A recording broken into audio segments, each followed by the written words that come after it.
pour établir une intention de vote, choisir des élections de référence. Je vous parlais tout à l'heure de la reconstitution des votes antérieurs, qui est extrêmement importante pour pouvoir pour pouvoir caler politiquement l'échantillon. Et donc le choix des élections de référence antérieures se fait en fonction de la spécificité du scrutin étudié. Pour l'élection présidentielle, il s'agit de prendre l'élection de référence, c'est l'élection présidentielle de 2007. Donc pour établir les intentions de vote au premier tour de l'élection présidentielle de 2012, nous reconstituons les votes du premier tour de l'élection de 2007. Mais nous utilisons aussi un autre scrutin. Alors c'est ça, il s'agit des élections législatives qui avaient suivi au mois de juin pour avoir le rapport de force partisan. Mais dans d'autres instituts, ça peut être d'autres élections. Alors il s'agit en général soit des élections législatives comme nous le faisons à CSA, soit des élections régionales. Par exemple, c'est le cas d'un institut comme l'IFOP. Les élections européennes, à contrario, ne sont jamais utilisées pour ce type de redressement, de même que les élections très locales, comme les élections municipales ou les élections cantonales.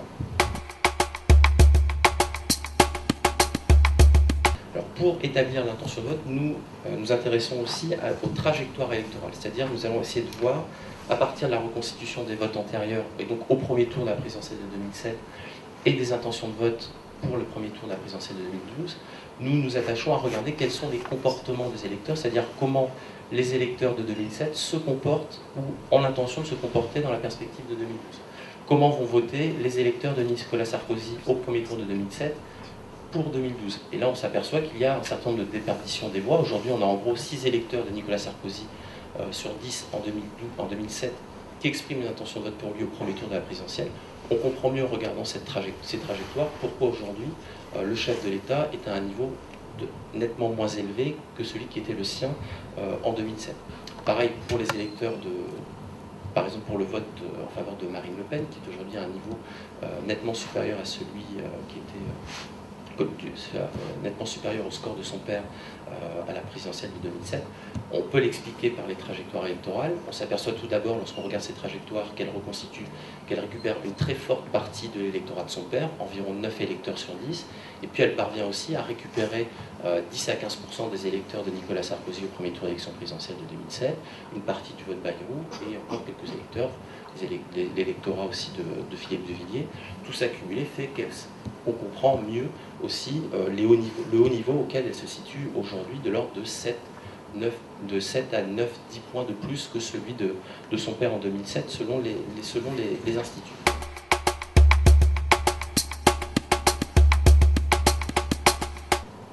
Alors, pour établir une intention de vote, c'est aussi établir un coefficient de pondération. Ça aussi, ce coefficient, il est mécanique. Alors, ça fait souvent débat, mais on est toujours dans l'imaginaire ou dans les commentaires politiques qui peuvent être faits autour de ce qu'on appelle les redressements, l'idée qu'on applique de façon un peu aveugle un coefficient de pondération sur chacun des candidats.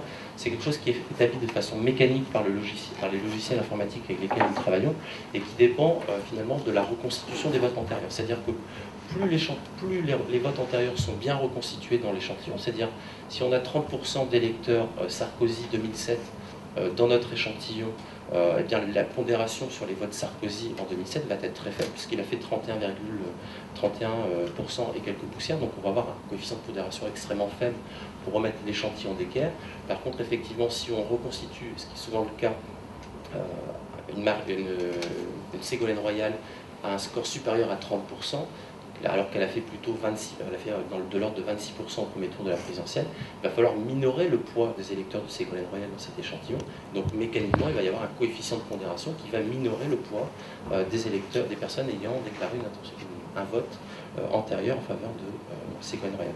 C'est ça en fait les redressements qui sont utilisés, et c'est ça les coefficients de pondération. C'est quelque chose de tout à fait mécanique et qui ne dépend que d'une chose, c'est de la qualité de l'échantillon et de la reconstitution des votes antérieurs. Sur ce point-là, il n'y a aucune intervention humaine d'effectuer. Une fois que ce coefficient de pondération est établi, eh bien, on l'associe à chaque individu de l'échantillon, pour justement, c'est ce que je vous disais, pour remettre chacun à son poids et avoir chaque candidat au poids qui était le sien à l'élection de référence. Et donc, à partir de ces éléments, sont édités les résultats des intentions de vote en fonction de ces coefficients de pondération.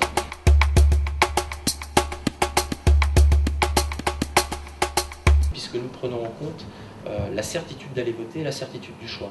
C'est-à-dire qu'il est toujours très intéressant de regarder quelles sont les intentions de vote exprimées par les personnes se déclarant certaines d'aller voter au premier tour de l'élection et celles qui se déclarent sûres de leur choix, parce que ça va pouvoir nous permettre de jouer à la marge sur le score de tel ou tel candidat. En général, quand je dis à la marge, c'est vraiment un point au maximum, plus ou moins un point au maximum, parce qu'on s'aperçoit que parfois on peut avoir des variations assez fortes, et vous le verrez tout à l'heure, entre les intentions de vote exprimées sur la base de l'ensemble de l'échantillon et des intentions de vote exprimées par les seules personnes se déclarant certaines d'aller voter. On peut avoir des décalages de 2 à 3 points sur certains candidats, et donc c'est toujours intéressant de prendre ça en compte pour mieux comprendre aussi les dynamiques électorales qui sont en cours.